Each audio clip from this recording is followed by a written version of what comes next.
Hello, welcome to CDP Part 4. In this video, we are going to discuss the general theories Jean Piaget, Lev Vygotsky, and Kohlberg moral development. So before starting, I have to do one correction. In previous video, ఇంతకుముందు వీడియోలో నేను learning is deductive అని చెప్పినుండే. అది deductive కాదు, అది inductive. అది just IN రావాలి అక్కడ. సో అక్కడ కొంచెం మిస్టేక్ అయినుండే. డిడక్టివ్ అంటే రూల్ టు एग्जाम्पल అంటే ఈ मेथड మనం यूज़ చేయొద్దు. इंडक्टिव मेथड మనం यूज़ చేయాలి. अपन कौन सा मेथड यूज़ करना, इंडक्टिव मेथड यूज़ करना. उसमें क्या होता है बोले तो इंडक्टिव मेथड मतलब अपन पहले कौन सा भी टॉपिक एक्सप्लेन करने के लिए पहले अपन एग्जाम्पल देते, फिर उसके बेस कुछ उसको एक्टिविटी कराते, उसके बाद अपन उसको क्या करते రూల్ बोलते. ముందు మనం ఎగ్జాంపుల్ ఇస్తాం, దాని తర్వాత మనం ఆ ఎగ్జాంపుల్ నుంచి చైల్డ్ని యాక్టివిటీ ఏమైనా చేయించి దాని తర్వాత మనం రూల్ చెప్తాం. ఈ మెథడ్ మనం యూజ్ చేయాలి. Example to rule, general to specific, known to unknown, ఈ టాపిక్ మనం పోవాలి. సో అది మీరు కరెక్ట్ చేసుకోండి. సో ఫస్ట్ జీన్ పియాజే అండ్ లీవ్ వైగాట్స్కి ఇద్దరు కూడా వాళ్ళిద్దరు డెవలప్మెంట్ థియరీ కూడా కాగ్నేటివ్ బేస్డే ఉంది. మనకు 4 డొమైన్స్ ఆఫ్ డెవలప్మెంట్ ఉన్నాయి కదా, PC, SSC, physical, cognitive, social and emotional. దాంట్లోకి వెళ్ళి కాగ్నేటివ్ డెవలప్మెంట్ మీదనే మనకు బేస్డ్ ఉంది లీవ్ వైగాట్స్కి థియరీ కూడా అండ్ జీన్ పియాజే థియరీ కూడా. మళ్ళీ కోల్బర్గ్ అది వేరే విషయం అది. సో ఫస్ట్ జీన్ పియాజే థియరీ పేరు జీన్ పియాజే కాగ్నేటివ్ థియరీ అంతే, డైరెక్ట్ పేరు ఉంటుంది. వైగాట్స్ ఇది కొంచెం డిఫరెంట్ ఉంది. అది जो जीन पियाजे का थ्योरी का नाम है ना, वो डायरेक्ट जीन पियाजे कॉग्निटिव थ्योरी डायरेक्ट है. So based on human cognitive development, ఏంది హ్యూమన్ కాగ్నిటివ్ డెవలప్మెంట్ బేస్ మీద ఉంది జీన్ పియాజే థియరీ. ఆయన ఒక స్విస్ సైకాలజిస్ట్. ఆయన స్విట్జర్లాండ్లో ఉంటాడు, అందుకే ఇక్కడ స్విస్ సైకాలజిస్ట్ అని మనము చెప్తాము. उन्हें क्या है, एक स्विस साइकोलॉजिस्ट है. उन्हें 4 स्टेजेस ऑफ इंटेलेक्चुअल डेवलपमेंट बोला उन्हें. ఇది కూడా క్వశ్చన్ వచ్చింది, who has said 4 stages of intellectual development. నేను రాసింది మీద గమనించకండి, నేను ఏం చెప్తున్నాను దాని మీద ఫోకస్ చేయండి. मैं जो बोल रहा हूँ उस पर फोकस करो, वो इम्पोर्टेंट है अपने को. जो लिखा है वो इम्पोर्टेंट नहीं है. ఇది కూడా క్వశ్చన్ వచ్చింది ఏమని, who has proposed 4 stages of intellectual development అంటే అది జీన్ పియాజే. He believe that development is discontinue. పియాజే తప్ప ప్రతి ఒక్క సైకాలజిస్ట్ బిలీవ్ చేస్తాడు ఏమని, డెవలప్మెంట్ ఈజ్ కంటిన్యూస్ అని. కానీ పియాజే ఒక్కడే ఏం చెప్తాడు, డెవలప్మెంట్ ఈజ్ డిస్కంటిన్యూస్ అని. అందుకే ఆయన స్టేజెస్లో చెప్పిండు development is discontinuous. He said childrens are active constructors. ఆయన ఏం చెప్పిండు, చిల్డ్రన్స్ ఒక యాక్టివ్ కన్స్ట్రక్టర్స్ ఉన్నాయంట, ఇంకా లిటిల్ సైంటిస్ట్ ఉన్నాయంట, ఏదో ఒకటి చేస్తూనే ఉంటారు. నిజంగా చిన్నపిల్లలు మీరు చూడరా, ఏదైనా పెన్ నుంచి దాన్ని పాడు చేస్తుంటాడు, ఏదైనా ఏమైనా ఇస్తే పలగొడతారు, कुछ भी दिए तो कार तोड़ देते, कुछ भी दिए तो फेंक देते. इसलिए क्या बोला तो childrens are active constructors, little scientist, explore చేస్తారు. వాళ్ళు ఏమైనా ఉంటే ఎక్స్ప్లోర్ చేస్తారు. ఇంకా వాళ్ళు బిల్డర్స్ ఆఫ్ నాలెడ్జ్, అంటే నాలెడ్జ్ని వాళ్ళు బిల్డ్ చేస్తారు వాళ్ళు. సో ఈ 4 థింగ్స్ అన్నారు. ఏమన్నాడు పియాజే, active constructors, childrens are active constructors, little scientist, explorer and builder of knowledge అని చెప్పిండు.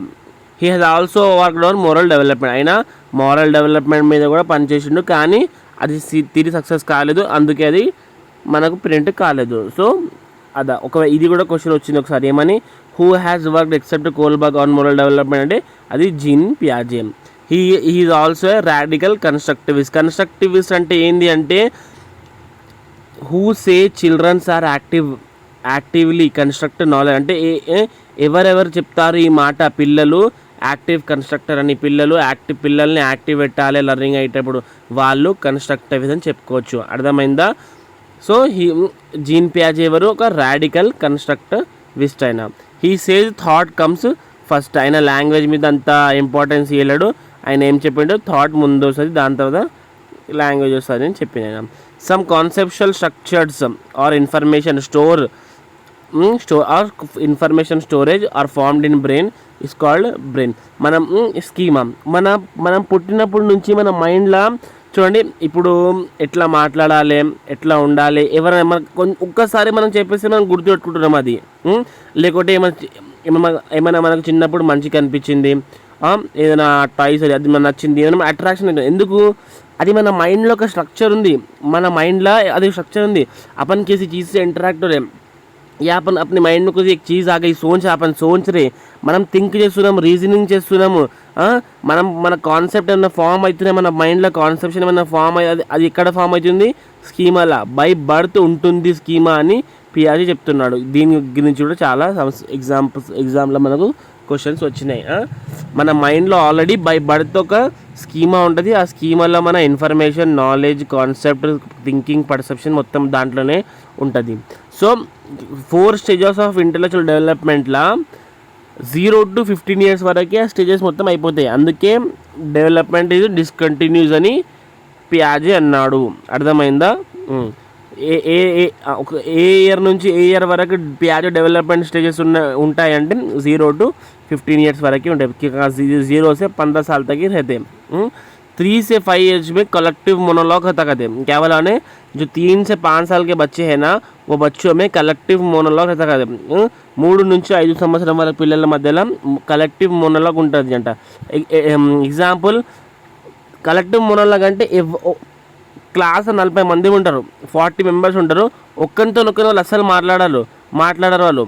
एक जने से दूसरे जने बात नहीं करते लोग, मार पूरे लोगों से आवाज़ आती. एग्जाम्पल చూడండి, అందరు వదులుతారు, 1 1 जा 1 2 2 जा 2 ABCD. ఇక్కడ ఏం చూస్తున్నారు? వాళ్ళు చిన్న పిల్లలు అందరు కలిసి ఒకటేసారి వదులుతున్నారు, ఒకటే మాట మీద వదులుతున్నారు, కానీ వాళ్ళు ఒక్కరితో మాట్లాడతలేరు. एक जने से बात नहीं कर रहे, मगर क्या कर रहे? पूरे मिलके एक साथ पुकार रहे, एक ही बात कर रहे, मगर एक दूसरे से बात नहीं कर रहे. అర్థమైందా? వాళ్ళు ఒక్కరితో మాట్లాడతలేరు, కానీ ఒకటే మాట మీద వదులుతున్నారు వాళ్ళు. So this is called collective monologue. Next 4 elements of cognitive development. 4 stages కాదు, 4 ఎలిమెంట్స్. ఆ 4 ఎలిమెంట్స్ ఏంటి? Maturation, experience, social interaction, equilibration. So maturation is directly linked with heredity and genetics. పియాజే హెరిడిటీని, జెనెటిక్స్ని చాలా ఇంపార్టెన్స్ ఇచ్చాడు, గుర్తుపెట్టుకోండి. పియాజే ఏం చేసిండు?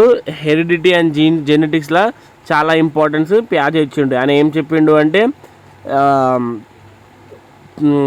మన పిల్లల మధ్యలో ఏమైనా నాలెడ్జ్ ఏమైనా వస్తుందంటే జెనెటిక్స్ అండ్ మెచ్యూరిటీ వల్లనే వస్తుంది. ఎందుకంటే చూడండి, ఇప్పుడు మనం పుట్టినప్పటి నుంచి మన దగ్గర చేతులు కాళ్ళు అన్నీ ఉంటాయి, కానీ దాంట్లో స్ట్రెంగ్త్ ఉండదు. మనం మెచ్యూరిటీ అవుతూనే, మనం మెచ్యూర్ అవుతూనే మనం ఏదో చేస్తాం. చిన్న ఉన్నప్పుడు మనం సైకిల్ నేర్చుకోం, పెద్ద అయినాక మనం సైకిల్ నేర్చుకుంటాం మనం. అర్థమైందా? ఏ స్టేజ్లో ఏ పని ఎప్పుడు చేయాలి అది మన జెనెటిక్స్లో ఉన్న కోడింగ్ వల్ల ఏమంటుంది, ఆ మెచ్యూరిటీ అది వస్తుంది. అర్థమైందా? మన బాడీ లోపల మెచ్యూరిటీ ఎప్పుడు అంటే ఏ స్టేజ్లో, ఏ ఇయర్స్లో ఏ మెచ్యూరిటీ వస్తుందో దాని పరంగానే మనం ఏమైనా పనులు మనం చేస్తాము. సో పియాజే ఏమన్నాడు? Maturation is directly linked with or highly interrelated with heredity and genetics. Next experience అంటే ఏదైనా యాక్టివిటీ చేపించి మేము చెప్పేయడం or something. Next social interaction వల్ల చాలా పిల్లలు నేర్చుకుంటారు. ఇప్పుడు చూడండి, మీరు ఫ్రెండ్స్తో పాటు ఉన్నారు, అక్కడ మీరు ఏమైనా నేర్చుకుంటారు, వాళ్ళ దగ్గర లర్నింగ్ అవుతుంది. అర్థమైందా? అట్లా. సో సోషల్ ఇంటరాక్షన్ని కూడా ఆయన అంతా కన్సిడర్ చేసుకున్నాడు. నెక్స్ట్ ఈక్వలిబ్రేషన్. ఆ 4 కూడా అంత ఇంపార్టెంట్ మీకు కాదు, జస్ట్ మెచ్యూరేషన్ కొంచెం ఇంపార్టెంట్, కానీ అన్నిటికన్నా ఇంపార్టెంట్. అన్ని క్వశ్చన్స్ వస్తున్నాయి పియాజేకి వెళ్ళి, మ్యాక్సిమం క్వశ్చన్స్ అంటే ఈక్వలిబ్రేషన్. ఇది గుర్తుపెట్టుకోండి. Balancing of information in schema అంటే ఏంటి? మన mental structures, information or something stored in brain is called schema. అదే స్కీమాని బ్యాలెన్స్గా పెట్టాలి అంటే, ఒక కాన్సెప్ట్లో అన్ని కాన్సెప్ట్ ఒక దగ్గర ఉండాలి అంటే ఈక్వలిబ్రేషన్ ప్రాసెస్ కావాలి. సో ప్రాసెస్ ఆఫ్ ఈక్వలిబ్రేషన్లో ఏమేమి ఉంటాయి అంటే, అడాప్టేషన్ ఉంటుంది, ఆర్గనైజేషన్ ఉంటుంది. అడాప్టేషన్లో మళ్ళీ 2 టైప్స్ ఉంటాయి, అసిమిలేషన్ అండ్ అకామిడేషన్. అర్థమైందా? సో ఫస్ట్ ఆర్గనైజేషన్ చూద్దాం. ఆర్గనైజేషన్ అంటే ఏంది?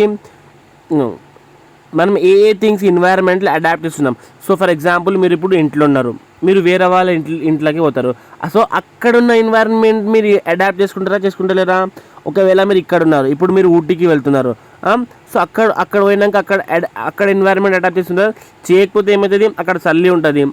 అక్కడ ఉన్నాక మీరు ఏమంటారు, హాట్ సీజన్, మీ ఇంటి దగ్గర హాట్ ఉంది, సో మీరు చల్లి బట్టలు తీసుకుపోలేరు.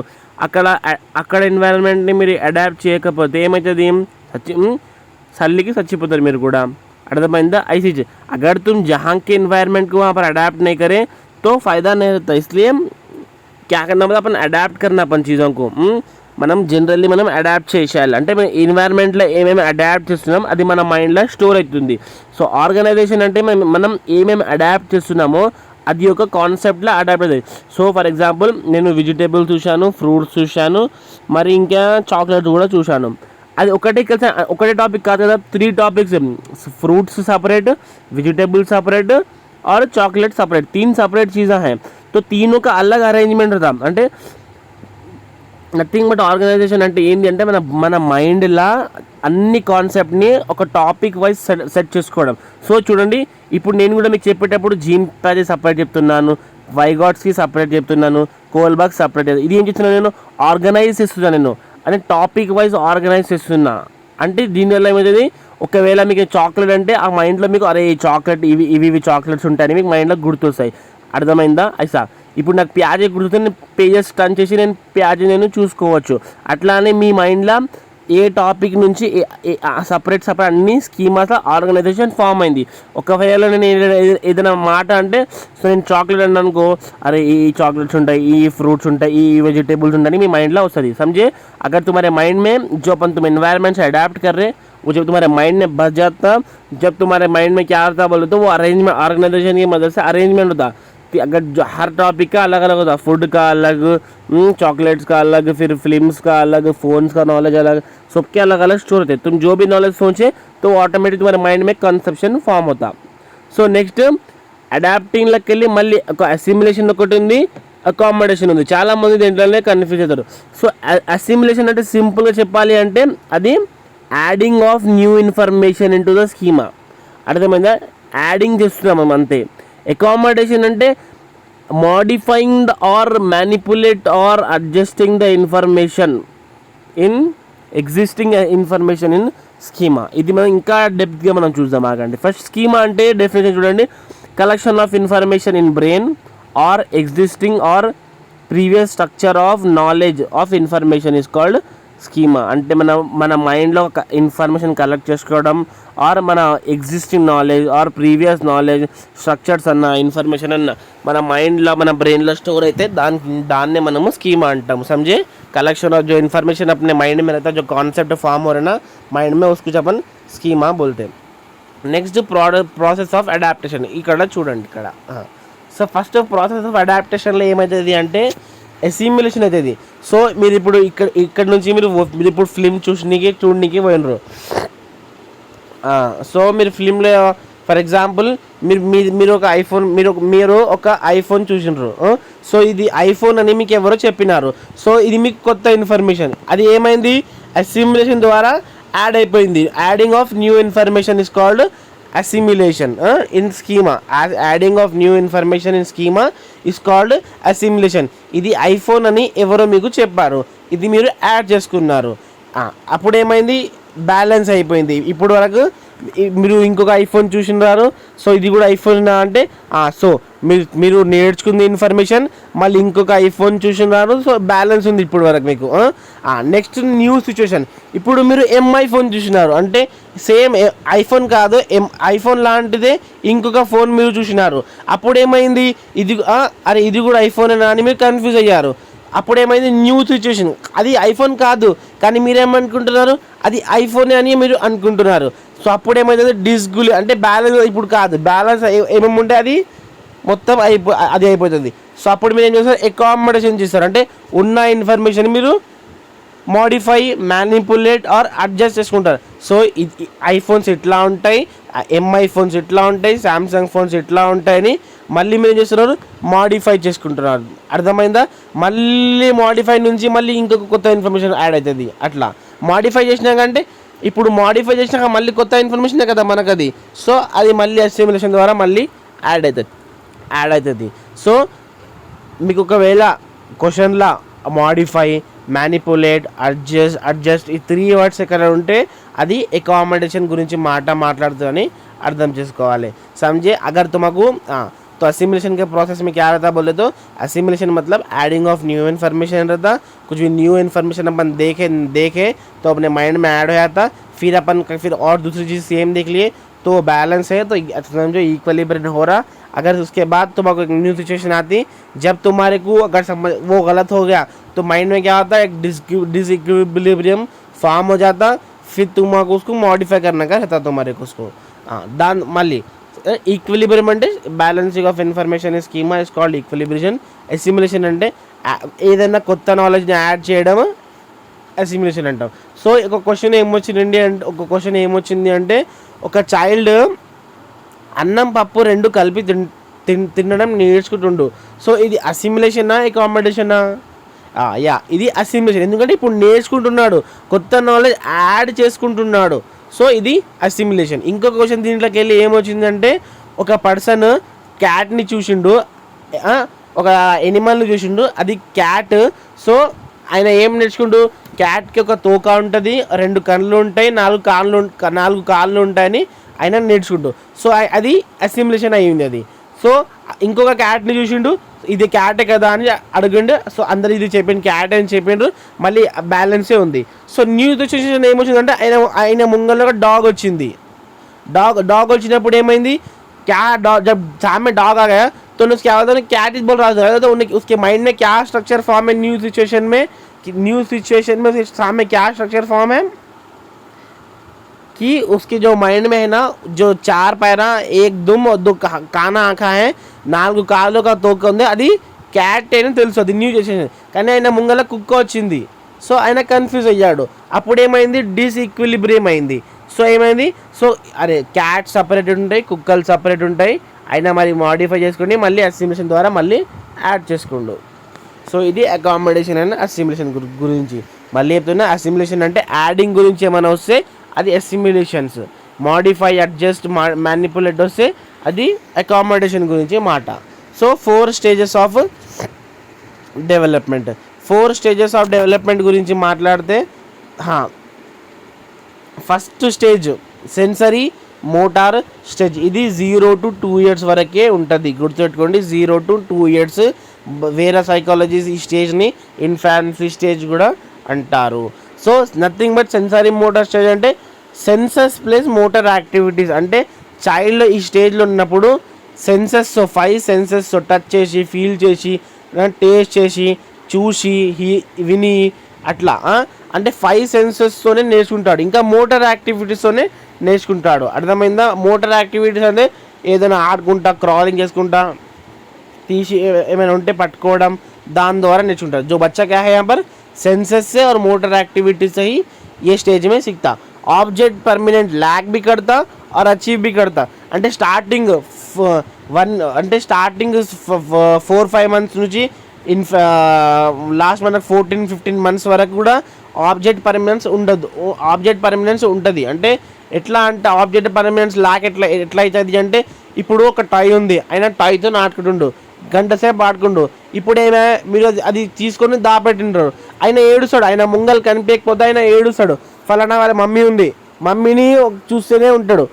ఇప్పుడు ఆబ్జెక్ట్ పర్మనెన్స్ లేకుంటే ఏమవుతుంది, స్టార్టింగ్ చిన్నప్పుడు అంటే 14-15 మంత్స్ ముందు, అంటే 0 to 14-15 మంత్స్ వరకు ఏమవుతుంది అంటే ఆబ్జెక్ట్ పర్మనెన్స్ లాక్ అవుతుంది.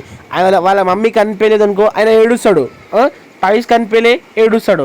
ఏదైనా మంచి థింగ్ అని ఆడుకుంటుండు, అది కనిపించలే ఏడుస్తుండు. अगर सामने अगर अम्मी नहीं दिखे या फिर कुछ भी टॉय तो खेल रहा नहीं दिखे तो ने क्या करता है, रोता उन्हें ऐसा. అదే కానీ ఇదే స్టేజ్లో ఆబ్జెక్ట్ పర్మనెన్స్ లాక్ ఎక్కడైతుంది అంటే సెన్సారీ మోటార్ స్టేజ్లో. ఆబ్జెక్ట్ పర్మనెన్స్ అచీవ్డ్ ఎక్కడైతుంది అంటే అది కూడా సెన్సారీ మోటార్ స్టేజ్. ఎందుకంటే మనకు 2 years ముందే మనకు ఆబ్జెక్ట్ పర్మనెన్స్ ఉంటుంది. ఇప్పుడు ఆబ్జెక్ట్ పర్మనెన్స్ వచ్చినాక ఏమవుతుంది అంటే వాళ్ళ మమ్మీ వాళ్ళ ముంగట లేకుంటే కూడా ఆయన ఏడవడు. ఇంకా టాయ్స్ ఏమైనా గుంజుకుంటే కూడా ఏడవడు, దాపెడితే కూడా ఆయన ఏడవడు. అంటే ఆబ్జెక్ట్ పర్మనెన్స్ వచ్చేసింది. Next out of sight, out of mind. ఇదే కూడా ఆబ్జెక్ట్ పర్మనెన్స్ సేమే. Out of sight out of mind అంటే ఏదైనా కనిపించకపోయింది అనుకో ఆయన ఏం చేస్తాడు, ఇప్పుడు ఒక ఎగ్జాంపుల్ ఆయన ముంగలను ఒక జెమ్స్ ప్యాకెట్ పెట్టినావు ఆయన తింటుండు, సడన్లీ నువ్వు ఏం చేసినావు అది గుంజుకొని దాపెట్టినావు, అప్పుడు ఏమవుతుంది ఆయన ఏడుస్తాడు.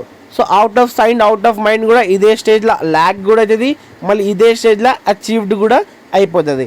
ఈ స్టేజ్లో సెన్సర్స్ ఆర్ ద టీచర్స్. ఏదైనా నేర్చుకోవాలి చైల్డ్ అంటే అది సెన్సర్స్తో పాటే నేర్చుకుంటాడు. So in which stage child learn from sensors అంటే అది సెన్సర్స్, అది सेंसरी मोटर स्टेज. जो बच्चा क्या करता है ये स्टेज में सेंसरी सेंसर्स से ही सीखता कुछ भी है. तो ఇంకా డెఫర్డ్ ఇమిటేషన్ స్టేజ్ కాదు, డెఫర్డ్ ఇమిటేషన్ స్టేజ్. సో ఇక్కడ చూడండి, ఇమిటేషన్ అంటే ఏంది, చూసి చేయడం, ఏదైనా చూస్తామా దానికి మనమే యాక్టింగ్గా చేయడం. డెఫర్డ్ ఇమిటేషన్ అంటే సో ఒక చైల్డ్ స్టేజ్లో ఏమంటాడంటే వాళ్ళ డాడీ షేవింగ్ చేసుకుంటుండు ఆర్ వాళ్ళ మదర్ మేకప్ చేసుకుంటు అది చూస్తాడు, కానీ అప్పుడే రియాక్ట్ కాడు, ఇమీడియట్ రియాక్ట్ కాడు. అర్థమైందా? ఇమీడియట్ రియాక్ట్ కాడు, వాళ్ళ ఇంట్లో లేరు, సో కొంచెం సేపు అయినా కాదు, రేపు కావచ్చు, ఎల్లుండి కావచ్చు, డే బిఫోర్ ఆఫ్టర్ ఏదైనా రోజు కావచ్చు, ఆయన ఏం చేస్తాడు తీసుకొని మళ్ళీ చేసుకుంటాడు. ఇంకా డెఫర్డ్ అంటే యాక్యురేట్ చేయడం. మేకప్ లిప్స్టిక్ ఏమో ఐస్కి పెట్టుకుంటాడు, కాజల్ ఏమో లిప్స్ మీద పెట్టుకుంటాడు, ఇట్లా కరెక్ట్ చేయడు, ఏదో ఒకటి ఏం గుర్తొస్తే అది చేసుకుంటూ ఉంటాడు. అట్లా అర్థమైంది. దీనికి డిఫర్డ్ ఇమిటేషన్ స్టేజ్ అంటారు. సో ఏ స్టేజ్లో डिफर्ड इमिटेशन स्टेज वस्तुदी అంటే सेंसरी मोटर स्टेज. जो कौन से स्टेज में डिफर्ड इमिटेशन स्टेज आता बोले तो sensory motor stage. Next goal directed behaviour కూడా ఈ స్టేజ్లోనే వస్తుంది. ఇంకా గోల్ డైరెక్టెడ్ బిహేవియర్ ఈ స్టేజ్లో వస్తుంది కరెక్టే, కానీ ఎండ్ ఎప్పుడే goal directed behaviour starts in sensory motor stage, but end అప్పుడే కాదు, అది ఎండ్ ఎప్పుడైతుందో అసలు ఇప్పుడు కూడా కంటిన్యూ అవుతూనే ఉంటుంది. సో ఒకవేళ మీకు గోల్ డైరెక్టెడ్ బిహేవియర్ స్టార్ట్ ఎప్పుడంటే సెన్సరీ మోటార్ స్టేజ్, ఎండ్ ఎప్పుడైతే అవుతుంది అంటే మీకు ఆప్షన్స్లా సెన్సారీ మోటార్ ఉంటే సెన్సారీ మోటార్, ప్రీ ఆపరేషనల్ ఉంటే ప్రీ ఆపరేషనల్, ఫార్మల్ ఉంటే ఫార్మల్, పోస్ట్ ఉంటే కాంక్రీట్ ఉంటే కాంక్రీట్, అంటే ఏది ఉంటే అది ఎత్తండి మీరు. అర్థమైందా? సో హయ్యెస్ట్ అంటే గోల్ డైరెక్టెడ్ బిహేవియర్ ఎప్పుడు ఆగద్దు. సో గోల్ డైరెక్టెడ్ బిహేవియర్ అంటే ఏంది? గోల్ డైరెక్టెడ్ బిహేవియర్ బోల్తో క్యా గోల్ డైరెక్టెడ్ బిహేవియర్ ఇప్పుడు చైల్డ్ ఏం చేస్తాడు, ఆయన ముంగల్లో ఒక టేబుల్ మీద ఒక బాటిల్ ఉంది, ఆ బాటిల్ని చూసిండు, ఇప్పుడు ఆ బాటిల్ కావాలని అది పైన ఉంటుంది ఎట్లా ఉంటుంది అని ఉరుకుతే కొడుతుంది ఆ బాటిల్ మీద. ఏదైనా థింగ్ అట్రాక్టివ్ కనిపించదు కాదు, ఎంత దూరం అయినా ఉండదు, ఎంత కష్టమైనా ఉండని ఆయన దానికి రీచ్ అవుతాడు. ఆయన అది కావాలి, అది నాకు గోల్ అని థింక్ చేసి. ఇప్పుడు మనకు కూడా గోల్ ఉంది కదా, మీకు కూడా ఇప్పుడు సీటెడ్ క్వాలిఫై చేయాలని గోల్ ఉంది, అందుకే మీ ఇక్కడ చదువుకుంటున్నారు. మీరు గోల్ లేకుంటే మీరు చదువుకుంటున్నారా? సో అట్లా. సో చైల్డ్లో కూడా 0 to 2 years నుంచే గోల్ డైరెక్టెడ్ బిహేవియర్ స్టార్ట్ అవుతుంది. ఆయన ముంగల టీవీ పైన ఒక బాటిల్ ఉంటే అది ఎంత పైన ఉండని ఎట్లా టేబుల్ ఎక్కడికి చూస్తాడు, ఏమన్నా చేస్తాడు, కానీ ఆయన ఆ గోల్ రీచ్ కానికే ట్రై ఖచ్చితంగా చేస్తాడు. So it continues after 0 to 3 years also. So sensory motor స్టేజ్లో ఏమేమి ఉన్నాయి గుర్తుపెట్టుకోండి. మెయిన్ టాపిక్స్ सेंसस నేర్చుకుంటాడు చైల్డ్, सेंसस से ही सीखता. ऑब्जेक्ट परमानेंस लैक भी होती, फिर ऑब्जेक्ट परमानेंस अचीव भी ये स्टेज में होता. गोल डायरेक्टेड बिहेवियर है स्टेज है ये. डिफर इमिटेशन स्टेज भी ये स्टेज है. और बच्चा कहता है सेंसस से और मोटर एक्टिविटी ज़्यादा सीखता. అర్థమైందా? ఇది next pre operational stage. Pre అంటే ఏంది? ముందు. ఆపరేషన్ అంటే లాజిక్ గుర్తుపెట్టుకోండి.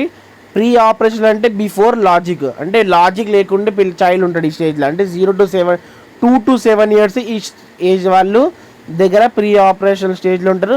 వాళ్ళు లాజిక్ లేని మాటలు, లాజిక్ లేని పనులు వాళ్ళు చేస్తారు. జో నాకు బచ్చమే లాజిక్ నైరత అంటే లాజిక్ ఇక్కడ ల్యాక్ అవుతుంది. ల్యాక్ రివర్స్. లాజిక్ లేనప్పుడు ఏంది? ల్యాక్ రివర్సిబిలిటీ అంటే వాటర్కి వెళ్ళి ఐస్ అవుతుంది, ఐస్ కావచ్చు, ఐస్ నుంచి వాటర్ కావచ్చు. ఈ మాట ఆయన నమ్మడు, ఆయనకి తెలియదు కూడా. ఇంకా ఏమంటాడు ఇంకా ఎట్లా? నెక్స్ట్ యానిమిజం స్టేజ్ అంటే నాన్ లివింగ్ థింగ్స్ని కూడా లివింగ్ థింగ్స్ అని చెప్తాడు.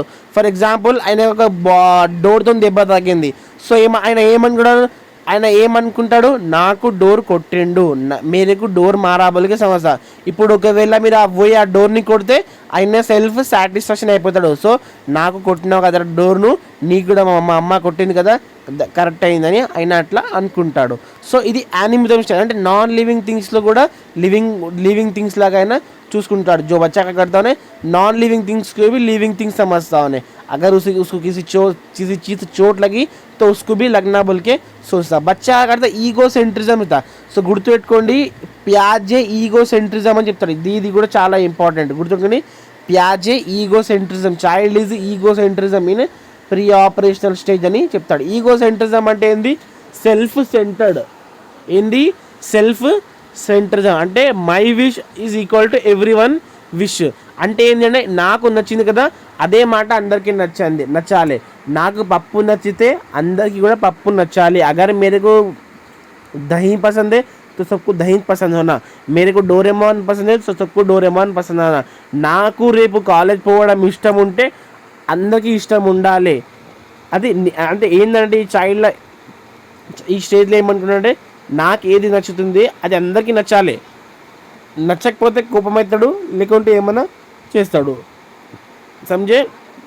సో దీనికే ఈగో సెంట్రిజం అంటే చైల్డ్కి ఏమనుకుంటాడంటే షార్ట్గా చెప్పాలి అంటే ఆయనకి ఏం ఇష్టం ఉంటుంది అది అందరికీ ఇష్టం ఉండాలి అని ఈగో సెంట్రిజం ఒక థాట్ అయినా.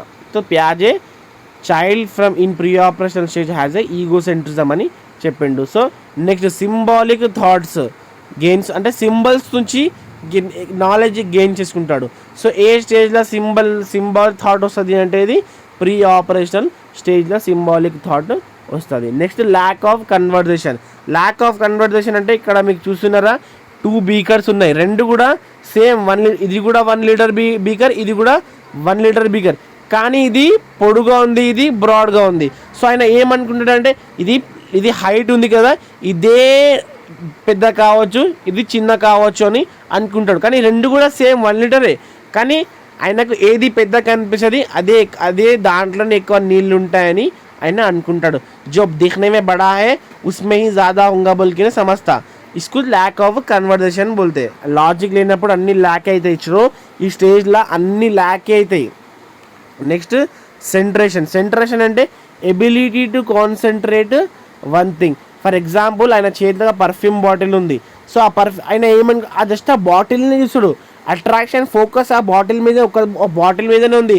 ఆ బాటిల్ లోపల ఏముంది, అది పర్ఫ్యూమా ఏంది, దాని ద్వారా ఏమైనా యూజెసా కాదా, అట్లా ఏం డిస్కషన్ లేదు, ఏం మైండ్లో అది రాదు కూడా. కాన్సన్ట్రేషన్ ఎట్లా ఉంది, ఒకటే థింగ్ మీద ఫోకస్ ఉంది, ఫోకస్ ఉంది ఆయనకి, అర్థమైందా అట్లా. సో దీనికే సో ప్రీ ఆపరేషన్ స్టేజ్లో అన్ని ల్యాక్ అయితే లాజిక్ ల్యాక్, రివర్సిబిలిటీ ల్యాక్, ఇంకా సింబాలిక్ ల్యాక్ ఆఫ్ కన్వర్జేషన్.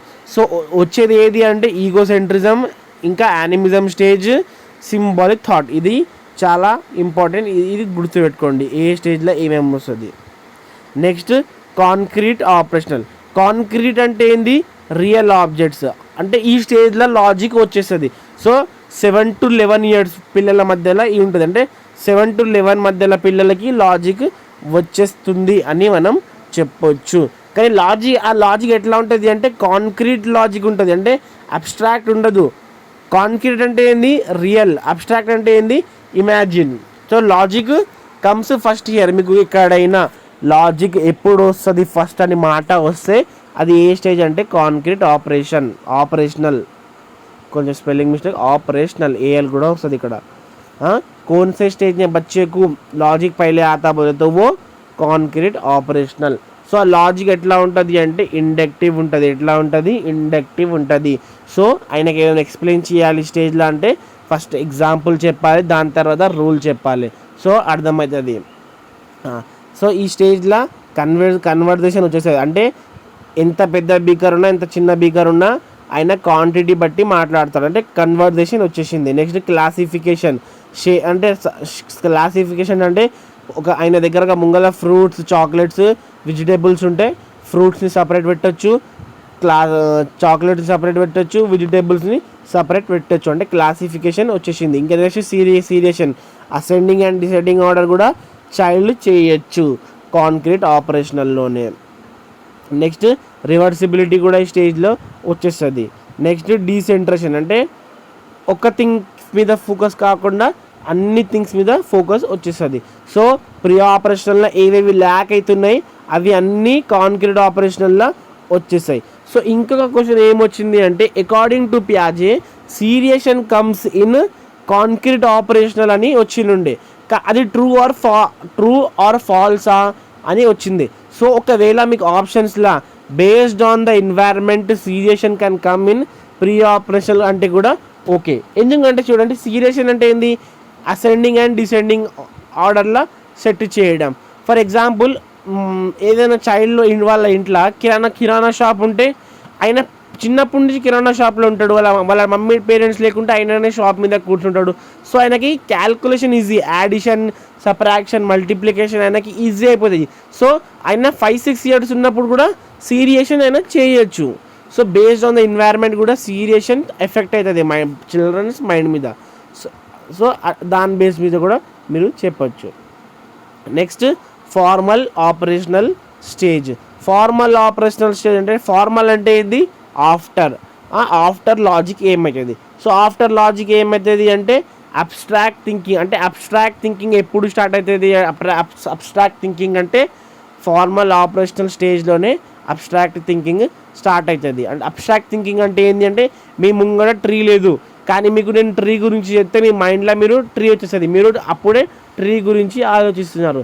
सो अगर तुम्हारे सामने कुछ भी झाड़ वीड़ या पिज़्ज़ा विज़्ज़ा नहीं है, अगर मैं वो चीज़ के बारे में बोला तो तुम वो चीज़ के बारे में माइंड में कॉन्सेप्शन ले लेते. नेक्स्ट हाइपो डिडक्टिव रीजनिंग ఈ స్టేజ్లోనే వస్తుంది. హైపోథెటికో డిడక్టివ్ రీజనింగ్ అంటే ఏంది, రూల్ టు ఎగ్జాంపుల్. డిడక్టివ్ అంటే ఏంది, రూల్ టు ముందు రూల్ చెప్తాం దాని తర్వాత ఎగ్జాంపుల్ చెప్తున్నాం. అంటే ఏంటి అంటే పిల్లలు థింక్ లాజికల్లీ చేస్తాడు. నేను మార్స్ మీద పోతున్నాను అంటే ఆయన ఈ మాట చెప్పిండు అంటే ఆయన ఏదో ఒక లాజిక్ యూజ్ చేసిండు, నేను రాకెట్తో వెళ్తాను ఇట్లా అట్లా. ఆయన అంటే ఏదైనా మాటని మాట్లాడితే లాజికల్ మాట మాట్లాడతాడు, నేను స్టార్స్ని బ్రేక్ చేసి భూమి మీద తెస్తా, ఇట్లాంటి ఇల్లాజికల్ మాటలు మాట్లాడాడు. సో ఆయన ఏదైనా మాట మాట్లాడిండు అంటే ఆయన ఏదైనా లాజిక్ అయినా పెట్టిండు, అర్థమైందా? అట్లా అంటే ఫర్ ఎగ్జాంపుల్ ఆయన చెప్పిండు నేను మూన్ మీద వెళ్తా అని చెప్పిండు. సో ఆయన ఏదో ఒక లాజిక్ పెట్టిండు కదా, అట్లా నేను రాకెట్స్ మీద పోతా లేకపోతే ఎట్లయినా పోతా అని నేను ఆలోచించుకుండు. ఆయన ఏం చేసిండు, లాజిక్ పెట్టేసిండు అక్కడ. సో ఇల్లాజికల్ మాటలు మాట్లాడాడు, లాజికల్ మాటలు మాట్లాడతాడు. నెక్స్ట్ పియాజే ఏమన్నాడు అంటే ఫార్మల్ ఆపరేషన్ ఈడికే అయిపోయింది, ఇది వేరే మాట. ఫార్మల్ ఆపరేషన్ ఈడికే అయిపోయింది. సో ఫార్మల్ ఆపరేషన్లో అబ్స్ట్రాక్ట్ థింకింగ్ ఎక్కడ స్టార్ట్ అవుతుంది అంటే ఫార్మల్ ఆపరేషనల్ స్టేజ్లో, అంటే 11 to 15 years వరకు పిల్లలకు అబ్స్ట్రాక్ట్ లాజిక్ కూడా ఈ స్టేజ్లోనే వస్తుంది. హైపోథెటికో డిడక్టివ్ రీజనింగ్ కూడా ఈ స్టేజ్లోనే వస్తుంది. థింకింగ్ ఆయన ఏం చెప్పిండంటే చిన్న పిల్లలు కూడా థింక్ చేస్తారు, అడల్ట్స్ కూడా థింక్ చేస్తారు, కానీ వాళ్ళ థింకింగ్ వీళ్ళ థింకింగ్ సేమా అంటే క్వాంటిటీ ఆఫ్ థింకింగ్ సేమ్. అంటే ఆయన కూడా 100% ఆలోచిస్తాడు, చైల్డ్ కూడా అడల్ట్ కూడా 100% ఆలోచిస్తాడు, చిల్డ్రన్స్ కూడా 100% అంటే quantity same but quality are kind different. Adults ఏమో శాలరీ గురించి ఆలోచిస్తే చైల్డ్ ఏమో టెడ్డీ బేర్స్ టాయ్స్ ఫుడ్ గురించి ఆలోచిస్తాడు. అట్లా అంటే క్వాంటిటీ ఆఫ్ అమౌంట్ సేమ్ కానీ kind are quality will be different in both thinking. So వీడికి మీ పియాజే థియరీ అయిపోయింది. అర్థం కాకపోతే మళ్ళీ చూడండి, కానీ అర్థం చేసుకోండి. ఎందుకంటే వైగాట్స్కి పియాజే కోల్బ్యాక్కి వెళ్ళి ఖచ్చితంగా మీకు 6-7 మార్క్స్ ఎక్కడ పోవు చూడండి. Next leave వైగాట్స్కి leave Vygotsky theory కూడా హ్యూమన్ కాగ్నిటివ్ డెవలప్మెంట్ బేస్డ్ ఉంది, కానీ ఆయన థియరీ పేరు కాగ్నిటివ్ డెవలప్మెంట్ కాదు, सोशियो कल्चर अप्रोच. ఏంది థియరీ పేరు, सोशल अप्रोच कल्चरल अप्रोच. जो में क्या है उसकी थ्योरी का नाम बोलते हो, सोशल कल्चरल अप्रोच है. देखो he is a socio constructivist and he is also a father of socio constructivist. he has not given importance to genes and heredity. ఆయన జీన్స్ అండ్ హెరిడిటీకి అసలు ఇంపార్టెన్స్ ఇవ్వలేడు, జస్ట్ ఇగ్నోర్ చేసేసిండు ఈ మాటని. Jeans and హెరిడిటీని వైగాట్స్కి ఏం చేసిండు, ignore చేసేసిండు. Next ఈయన ఒక Russian psychologist. ప్యాజే ఏమున్నాడు, Swiss psychology, ఎందుకంటే Switzerland. ఈయన ఒక రూసీ సైకాలజిస్ట్, అంటే రష్యన్లో ఒక సైకాలజిస్ట్. ఆయన ఇంపార్టెంట్ థీరీ మొత్తం బేస్డ్ దేని మీద ఉందంటే సోషల్ కల్చరల్ అండ్ లాంగ్వేజ్ మీద బేస్డ్ ఉంది. ఆయన ఇంపార్టెన్స్ దేనికి ఇచ్చిండు, SCL, social cultural and language. ఇంకా ఈయన ఏమన్నాడు, age is just a number. Age మీద ఆయన అంతా ఏం చెప్పిండు, మాటని పట్టించుకున్న. Age just number. అందుకే వైగాట్స్కి పర్స్పెక్టివ్ కూడా డెవలప్మెంట్ ఈజ్ కంటిన్యూస్ అని చెప్పుకోవచ్చు. సో వైగాట్స్కి క్వశ్చన్స్ ఆప్షన్స్ మనము చూస్ చేయాలంటే చాలా ఈజీ, ఎందుకంటే ఎక్కడైనా మీకు group learning, cooperative learning, social interaction, peer learning, collaborative learning ఇట్లాంటివి ఏమైనా వస్తే అది ఖచ్చితంగా వైగాట్స్కి గురించే మాట వస్తుంది అని మనం అనుకోవాలి. అర్థమైందా? ఇట్లాంటి మీ క్వశ్చన్లో ఇచ్చి వైగాట్స్కి ఆప్షన్లో ఉంటే కళ్ళు మూసుకొని వైగాట్స్కి మీరు చెప్పుకోవచ్చు. నెక్స్ట్ డెవలప్మెంట్ ఈజ్ ఇది కూడా డైరెక్ట్ క్వశ్చన్ వచ్చేసింది. According to the perspective of Vygotsky development is what? So development is continuous according to ప్యాజే తప్ప అందరూ డెవలప్మెంట్ కంటిన్యూస్ అంటారు. ప్యాజే ఒక్కడే డెవలప్మెంట్ ఈజ్ డిస్కంటిన్యూస్ అని చెప్తాడు. సో మా కాగ్నిటివ్ డెవలప్మెంట్ మీదనే బేస్డ్ ఉంది, ఆల్రెడీ చెప్పేసినాను. So development will be through social interaction అని చెప్పిండు. సోషల్ ఇంటరాక్షన్ వల్ల పిల్లలకి డెవలప్మెంట్ అవుతుంది అని వైగాట్స్కి చెప్పినాడు. సో ప్రాసెస్ ఆఫ్ ఇంటర్నలైజేషన్ అంటే ఏంది? చూడండి, ఇప్పుడు ఆ గ్రూప్లో మనం 3 పర్సన్స్ ఉన్నారు, ముగ్గురు ఉన్నారు. అక్కడ ఫస్ట్ పర్సన్ ఒక మాట చెప్పినాడు, సెకండ్ పర్సన్ ఆ మాటని మైండ్లోకి ఇంటర్ చేసుకొని అది మైండ్లో ఇంటర్ చేసుకున్నాడు. మరి దాని ద్వారా ఇంకొక మాట అన్నాడు, ఆయన ఒక పర్స్పెక్టివ్, ఆయన ఒక ఓన్ థాట్స్ ఇచ్చినాడు. మళ్ళీ ఆ మాట థర్డ్ పర్సన్ ఆ మాటని ఇంటర్ చేసుకొని మళ్ళీ ఆయన ఇంకొక మాట అన్నాడు. ఇన్ షార్ట్ ఏంటి అంటే discussions and giving opinion and own thoughts అప్పుడు అదర్ వర్డ్. అంటే గ్రూప్లో డిస్కషన్ చేసేటప్పుడు అందరు ఒక ఒపీనియన్ ఇచ్చుకుంటా పోతాడు. దానికే ప్రాసెస్ ఆఫ్ इंटरनलाइजेशन అని చెప్పినాడు. बोलते क्या बोले तो जब पूरे मिलके बातें करते बढ़ते ना, एक जने से एक जने क्या करते बोले तो अब बात चल रही, एक जना एक बात बोलता, दूसरा जना और एक बात बोलता, तीसरा जना सुन के और एक बात बोलता, सब एक जने बात बोलते रहते. तो SCL ఇది చాలా ఇంపార్టెంట్, దీని బేస్డ్ మనకు వచ్చింది. సో సోషల్ ఇంటరాక్షన్ అంటే గ్రూప్ లెర్నింగ్. ఆయన ఏం చెప్పినాడు అంటే పిల్లలకు డెవలప్మెంట్ ఆర్ లర్నింగ్ ఎట్లా అవుతుంది అంటే డిస్కషన్లా తొందరగా అవుతుంది. గ్రూప్ లెర్నింగ్ ఆర్ పీర్ లెర్నింగ్లా చైల్డ్ ఎక్కువ తొందరగా డెవలప్మెంట్ నేర్చుకుంటాడు. ఇంకా development will be fast and learning also.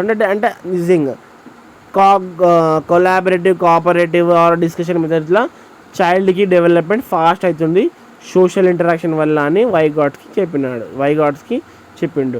Next every కల్చర్లా కూడా నేర్చుకుంటాడు. ఎందుకంటే అన్ని కల్చర్స్ సేమ్ ఉండే కదా. ఒక క్లాస్లో హిందూస్, ముస్లిమ్స్, క్రిస్టియన్స్ అట్లా ఉన్నప్పుడు క్రిస్టియన్స్ ఫెస్టివల్స్ ఉన్నప్పుడు మనం క్రిస్టియన్స్ గురించి నేర్చుకుంటాం, హిందూస్ ఫెస్టివల్స్ ఉన్నప్పుడు హిందూస్ గురించి నేర్చుకుంటాం, ముస్లిమ్స్తో మాట్లాడేటప్పుడు ముస్లిం ఫెస్టివల్స్లో ముస్లిమ్స్ గురించి నేర్చుకుంటాడు. అట్లా ఏమవుతుందంటే కల్చరల్స్ వల్ల కూడా మనం నేర్చుకుంటాడు.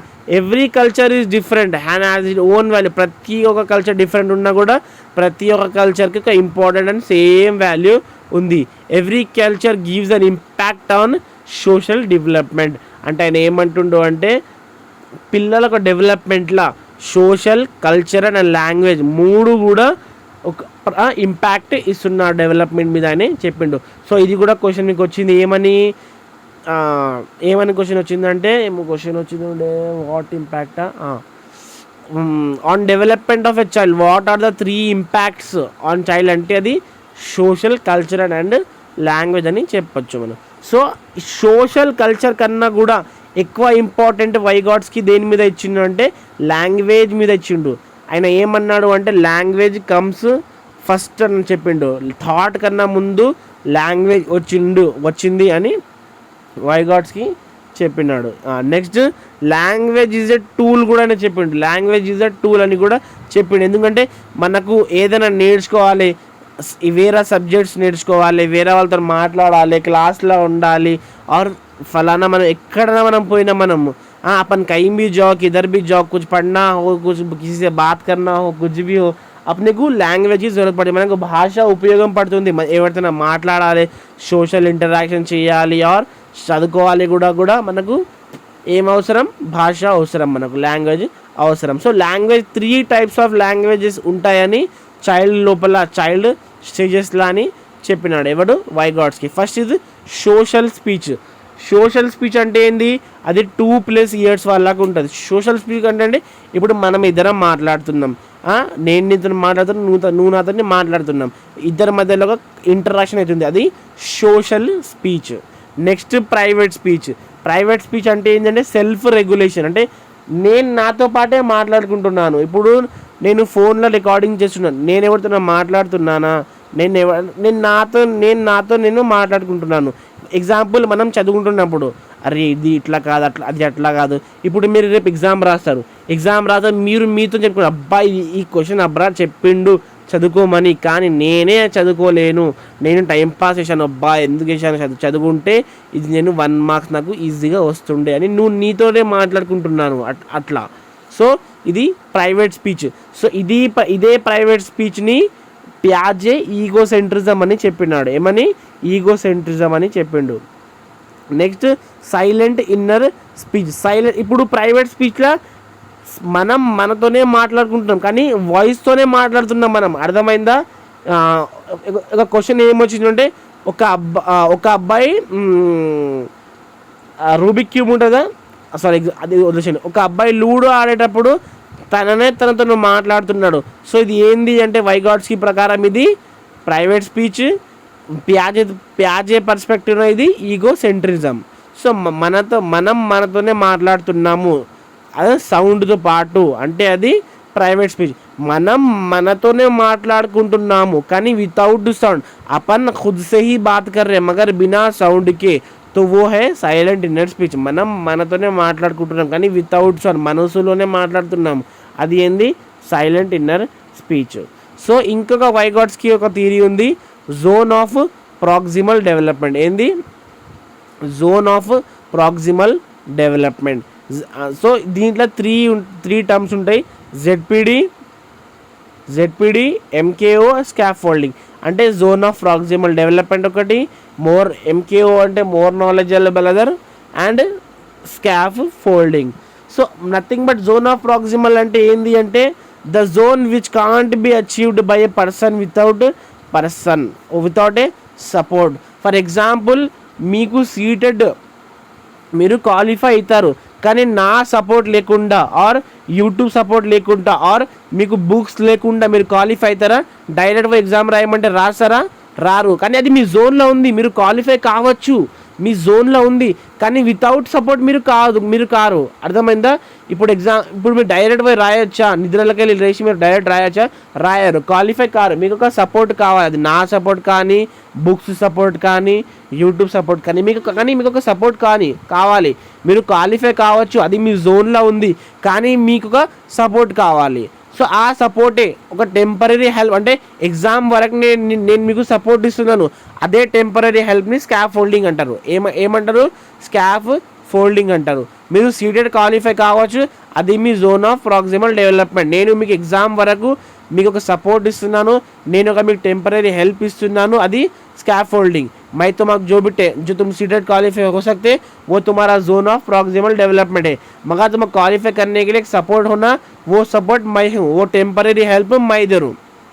సో నేను ఇప్పుడు మీకు స్కాఫ్ ఫోల్డింగ్ చేస్తున్నాను అంటే నేను మీకు మోర్ నాలెడ్జబుల్ అదర్ అంటే ఏంటి అంటే నాకు ఇప్పుడు చైల్డ్హుడ్ పర్ఫెక్ట్ వస్తుంది, నేను మీకు చైల్డ్హుడ్ చెప్తున్నాను అంటే నేను మీకు స్కాఫ్ ఫోల్డింగ్ చేస్తున్నాను. సో నేను మోర్ నాలెడ్జబుల్ అదర్ అయిపోయాను. ఒకవేళ మీకు మ్యాథ్స్ వస్తుంది, మీరు నాకు మ్యాథ్స్ చెప్తున్నారు, సో మీరు నాకు మోర్ నాలెడ్జబుల్ అదర్ అయిపోయారు. సో నెక్స్ట్ దీంట్లో చెప్పాలి అంటే స్కాఫ్ ఫోల్డింగ్ వర్డ్ ఎవరు చెప్పారు అంటే బ్రూనర్ ఇంట్రొడ్యూస్ చేశాను. కానీ యూజ్ ఎవరు చేస్తున్నారు? వైగాట్స్కి. So who introduce scarf folding word అని వస్తే వైగాట్స్కి కాదు, అది బ్రూనర్ ఇంట్రొడ్యూస్ చేసిండ్రు వర్డ్, కానీ యూజ్ ఎవరు చేస్తున్నారు? వైగాట్స్కి యూజ్ చేస్తున్నాడు. సో నెక్స్ట్ ఇక్కడ ఇప్పుడు చూడండి, ఇక్కడ ఫోటో ఇది ఏంది? ఇది ఏంది? మీరు అచీవ్ చేయొచ్చు వితౌట్ సపోర్ట్ కూడా. అంటే ఏంది? మీరు బుక్ ఓపెన్ చేయొచ్చు, మీరు యూట్యూబ్ ఓపెన్ చేయొచ్చు, మీరు గేమ్స్ ఆడచ్చు, గప్పలు మాట్లాడచ్చు, ఏమైనా చదువుకోమంటే రీజన్స్ చెప్తారు, అది మీరు అచీవ్ చేయొచ్చు.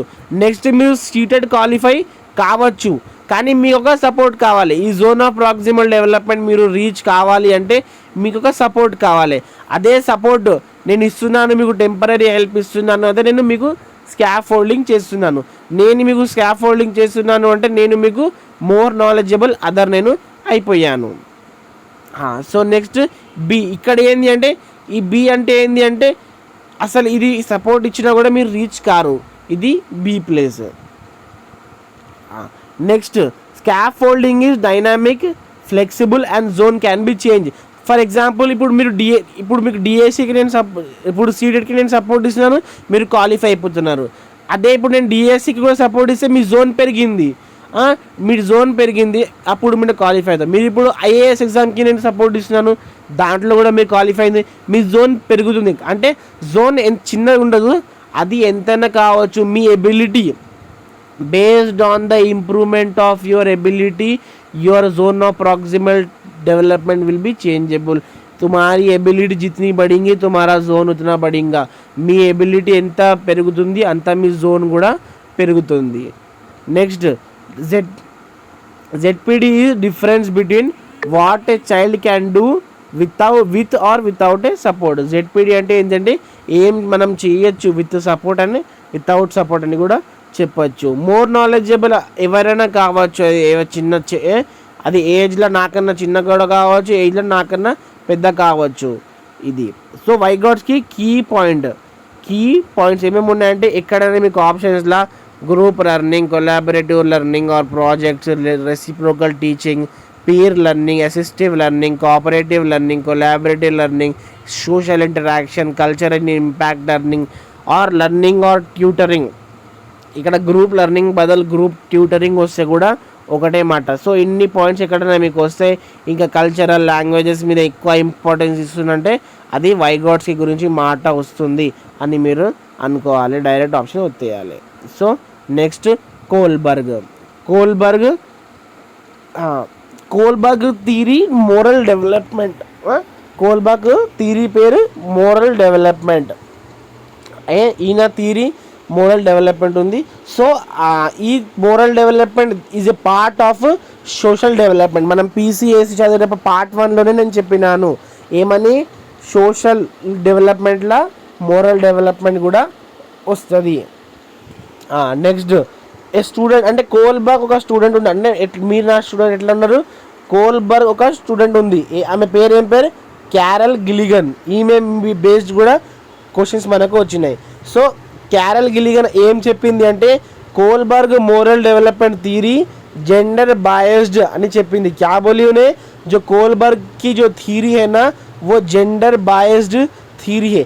कई को बोले तो कोलबर्ग क्या करा बोलते ఓన్లీ టేకెన్ మెన్స్ పర్స్పెక్టివ్. అంటే ఈ థియరీలా ఎక్స్పెరిమెంట్ చేసేటప్పుడు మెన్స్ మాటనే పెట్టిండు, అంటే మెన్స్ గురించే మాట్లాడిండు. అంటే ఎక్స్పెరిమెంట్ క్వశ్చన్స్ అడిగినప్పుడు ఈ థియరీ ఆయన రాసేటప్పుడు మెన్స్ థాట్స్ తీసుకున్నాడు, ఉమెన్స్ థాట్స్ అయినా తీసుకోలేడు. అందుకే క్యారల్ గిలిగన్ ఏం చెప్పింది, Kohlberg theory is a gender biased theory అని చెప్పింది. Next the thinking required to select what is right what is wrong, అది మోరల్ రీజనింగ్.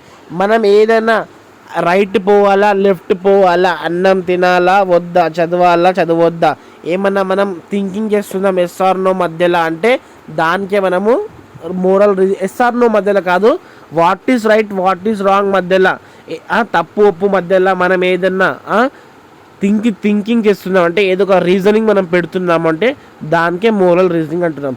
अगर अपन कुछ भी सही या गलत के बारे में चूज़ कर रहे तो उसको मोरल रीजनिंग बोलते हैं। फिर और क्या बोलते moral development it is a part of a social development, ఇది మనకు తెలుసు. Next cognitive maturity will impact on moral reasoning and moral decision. ఇది కాగ్నేటివ్ మెచ్యూరిటీ అంటే based on the mental ages. ఇప్పుడు ఫర్ ఎగ్జాంపుల్ నేను చెప్పినాను రూల్స్ బ్రేక్ చేయొచ్చా, sorry ఇది కాదు, ఫర్ ఎగ్జాంపుల్ అబద్ధం చెప్పొచ్చా అని నేను చిన్న పిల్లలకి అడుగుతా. వాళ్ళ మెచ్యూరిటీలో వాళ్ళు ఏం చెప్తారు, ఏ అవసరం చెప్పొద్దు పాపం తగులుది అని వాళ్ళు చెప్తారు. ఒకవేళ అదే నేను ఒక అడల్ట్ని అడిగితే అవసరం పడితే చెప్పొచ్చు అని ఆయన పర్స్పెక్టివ్. అయితే నేను ఒక 15 years అబ్బాయిని అడుగుతా నేను చెప్తాడు కొన్నిసార్లు నేను కూడా చెప్తాను, కొన్నిసార్లు నేను కూడా చెప్పను. అట్లా ఏమవుతుందంటే బేస్డ్ ఆన్ మెంటల్ మెచ్యూరిటీ, అంటే మన మెంటల్ ఏజ్ కూడా ఎఫెక్ట్ చేస్తుంది మోరల్ డెవలప్మెంట్లో. అర్థమైందా? దొంగతనం చెయ్యాలి చెయ్యొద్దు దాంట్లో కూడా అయినా చిన్నపిల్లలు ఏం చేస్తారు, దొంగతనం చెయ్యాలి చెయ్యొద్దు అంటే వాళ్ళు చేయొద్దు అంటారు, ఎందుకంటే వాళ్ళ రీజనింగ్ అట్లా.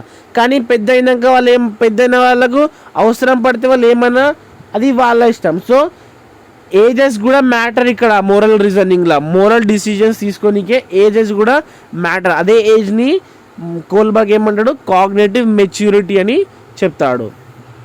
Next moral డిలిమా.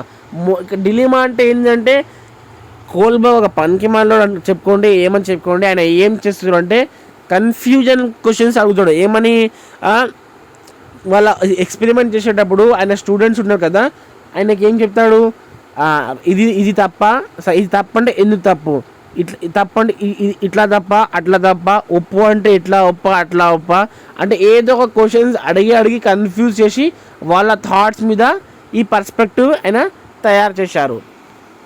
So Heinz డిలిమా, famous ఒక డిలిమా ఉంది, హైన్స్ డిలిమా. ఈ డిలిమాలో ఈ థీరీలో అంటే ఈ థాట్లో ఏముంటుంది, ఈ క్వశ్చన్, ఇది ఒక క్వశ్చన్, ఒక యానిమేషన్, ఇది రియల్ లేదు ఏమో, జస్ట్ కోల్బర్గ్ ఒక యానిమేషన్ చేసి వాళ్ళ పిల్లలకి అడిగిండు. ఏమని అడిగిండు అంటే ఒక స్టోరీ ఉంది, ఒక హస్బెండ్ అండ్ ఒక వైఫ్ ఒక స్టోరీ ఉంది. ఆ స్టోరీలో ఏముంది అంటే వైఫ్ బెడ్ మీద ఉంటుంది, లాస్ట్ బ్రీత్ తీసుకుంటుంది, ఏదో ఒక డిసీజ్ వస్తుంది, చనిపోయినకి వస్తుంది, యముడు కూడా పక్కనే ఉంటాడు, తీసుకొనికే వచ్చేసిండు ఆ వైఫ్ని. కానీ అప్పుడు ఏమవుతుంది అంటే డాక్టర్ ఏమంటాడు అంటే మీరు మెడిసిన్ తెస్తే నేను కాపాడొచ్చు అని చెప్తాడు. హస్బెండ్ ఏం చేస్తాడు, మెడికల్కి పోయి చెప్తాడు. అంటే హస్బెండ్ దగ్గర పైసలు ఏం ఉండవు, ఆయన ఏం చెప్తాడు, 10 రూపాయలు ఉంటాయి అనుకుంటా. సో ఆయన ఏం చెప్తాడు కెమిస్ట్రీ అంటే ఇది మెడికల్ ఇది కావాలి అంటే ఆయన చెప్తాడు ఇది 10 రూపీసే, కానీ నేను 10 రూపీస్కి అమ్మను, నేను ఇంత కష్టపడి నేను తయారు చేసిన అంటే నేను 1000 రూపాయలకి అమ్ముతా అని ఆయన చెప్పిండు.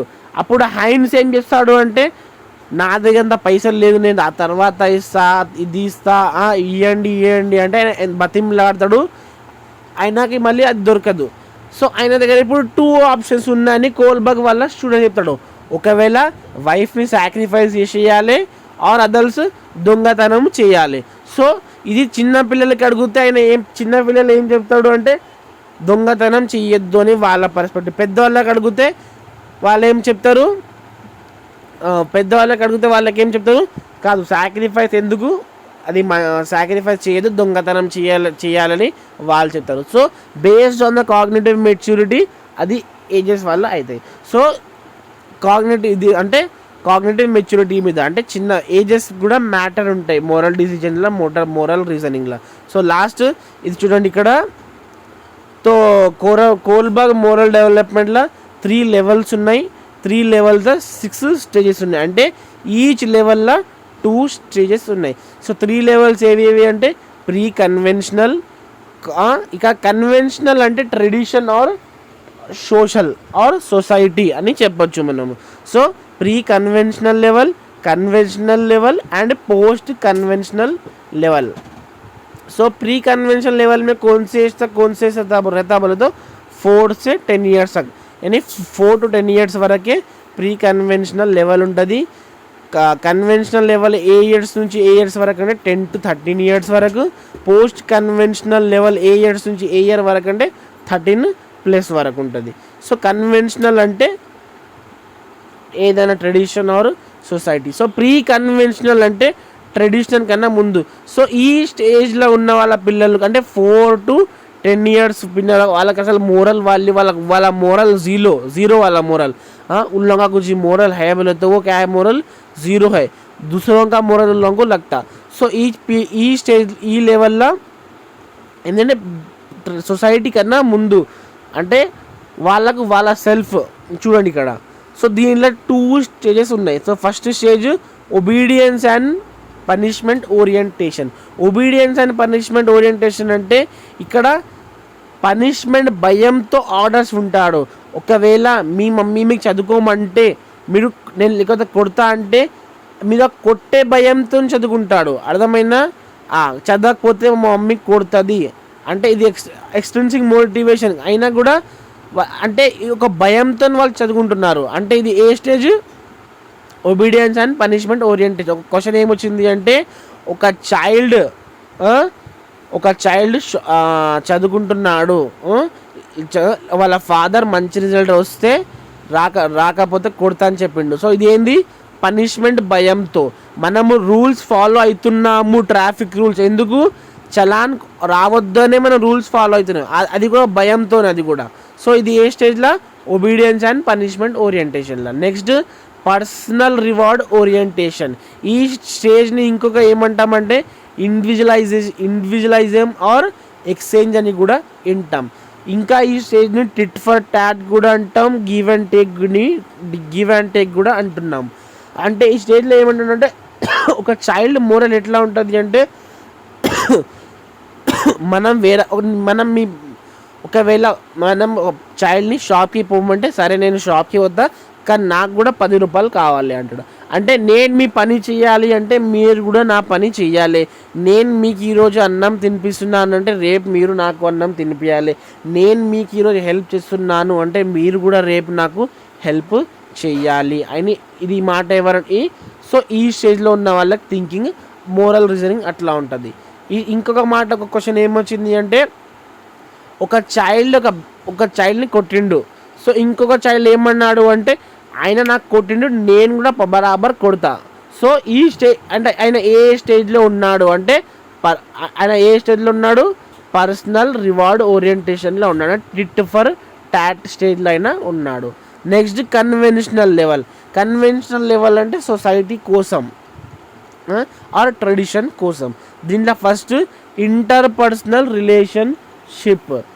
అంటే good boy or good girl కూడా అంటాము. అంటే అప్రిసియేషన్ అంటే ఒక మంచి పేరు కోసం ఏమన్నా చేస్తాడు. నువ్వు చెప్పినావు అనుకో నువ్వు మంచి అబ్బాయి అవుతావు, ఒక్కసారి బయటికి షాప్కి పోయి రావా అంటే ఆయన పోయేస్తాడు. అంటే పేరు కోసం ఏమన్నా చేస్తాడు. నువ్వు పొద్దుగాలకి వెళ్ళి సాయంత్రం వరకు నువ్వు ఎండలో నిలబడతాడు. ఆయన రీజనింగ్ అట్లా. అంటే ఏదో మంచి పేరు కోసం ఆయన ఏమన్నా చేస్తాడు. అగర్ అచ్చే నామ్కే వాసే ఉన్నాయి कुछ भी करता तो ये कौन सा है? Interpersonal relationship or good boy or good girl stage కూడా చెప్తాము. So next law and order orientation. ఈ స్టేజ్ని ఇంకొక కూడా అంటారు మెయింటైనింగ్ ద సోషల్ ఆర్డర్ కూడా అంటారు. సో ఈ స్టేజ్లో ఏముంటుంది అంటే రూల్స్ ఫర్ ఎవ్రీ వన్. అది నా బెస్ట్ ఫ్రెండ్ ఉండని, నా లవర్ ఉండని, నా వైఫ్ ఉండని, హస్బెండ్ ఉండని, ఫాదర్ మదర్ ఎవరైనా ఉండని, rules for everyone. So question ఏమొచ్చిందంటే ఒక సన్ ఉన్నాడు, ఆ son traffic police officer. So వాళ్ళ డాడీ సిగ్నల్ రూల్ బ్రేక్ చేసిండు. సో వాళ్ళ డాడీకి కూడా చలాన్ వేసిండు. సో ఆ సన్ ఆ మోరల్ థింకింగ్ ఏ స్టేజ్లో ఉంది? సో ఏ స్టేజ్లో అంటే అది లా అండ్ ఆర్డర్ ఓరియంటేషన్లో ఉంది. ఇంకో క్వశ్చన్ ఏమొచ్చింది అంటే ఒక బెస్ట్ ఫ్రెండ్ మీద ఇంకొక బెస్ట్ ఫ్రెండ్ సార్కి కంప్లైంట్ ఇచ్చిండు. సో ఇది ఏ స్టేజ్లో అంటే లా అండ్ ఆర్డర్లో ఓరియంటేషన్. అంటే rules and for every one. ఒక్కరి కోసం రూల్ చేంజ్ కావు. అర్థమైందా? అది ఎవరైనా కానీ రూల్స్ చేంజ్ కావు, అందరి కోసం రూల్స్ సేమే ఉంటాయి. నెక్స్ట్ పోస్ట్ కన్వెన్షనల్ లెవెల్ అంటే ఆఫ్టర్ సొసైటీ అంటే సెల్ఫ్ కోసం, ఆఫ్టర్ సొసైటీ ఆర్ సెల్ఫ్ కోసం అంటే 13+ ఏజ్ వాళ్ళకి ఇది.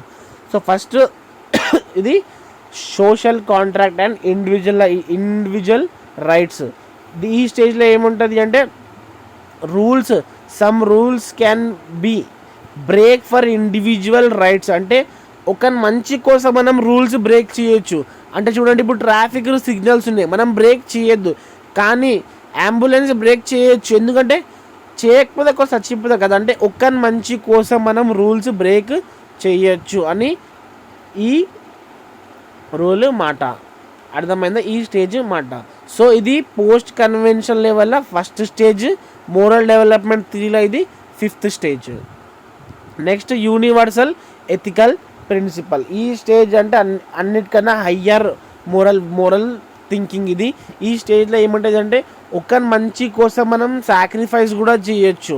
అంటే మన లైఫ్ని కూడా సాక్రిఫైస్ అది ఒక కోసమన్నా ఆ సొసైటీ కోసం, అంటే ఏదైనా సాధించడానికి మనల్ని కూడా మనం సాక్రిఫైస్ చేయొచ్చు. ఎగ్జాంపుల్ ఫ్రీడమ్ ఫైటర్స్, వాళ్ళు ఏం చేసిండు, దేశం కోసం వాళ్ళేం చేసిండు, త్యాగం చేసిండు.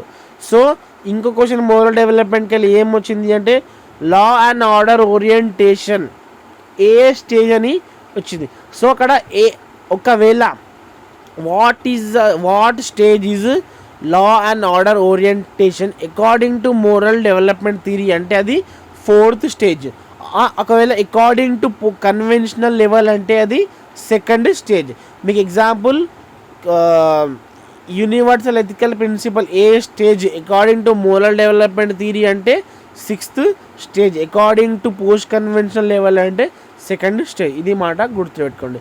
సో వీడికే మీ CDP 96% అయిపోయింది. So thank you.